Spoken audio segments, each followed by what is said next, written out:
WeWork, a company that provides flexible workspaces, has been trying to turn things around for over 4 years. The company, which was once valued at $47 billion, is now saying that there's substantial doubt that they'll even be able to stay in business. A few years ago, it was one of America's most valuable startups. It opened its doors in 2010 with an investment by Israeli investor Adam Neumann and designer Miguel McKelvey. They managed to get billions from venture capitalists to rent real estate spaces across the world and lease them to workers and offices. But now they've issued a going concern warning. This is something that public companies issue when they are worried that they don't even have enough funds to cover their expenses over the next 1 year. There are a bunch of things that haven't worked out for the company. In 2019, co-founder Adam Neumann led an attempt at an IPO which was disastrous. This also led to his ouster as CEO. The company was then rescued by the SoftBank Group, which was its major backer. A series of layoffs then followed. Then came the COVID-19 pandemic, which hit the company hard since people were working from home and of course had less use for office spaces. While the co-working spaces were empty in the early months, they did start filling back in the last year or so.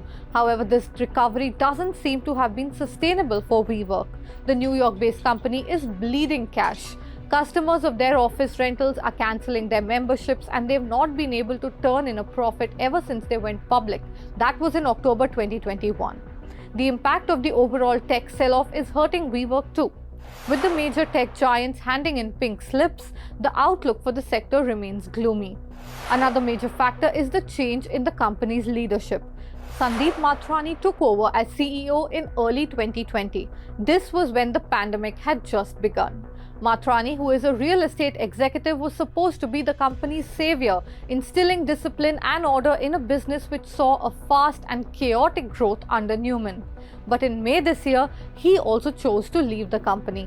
This was just 2 months after WeWork struck a deal with some of its biggest creditors and SoftBank to reduce its debt load and extend other maturities.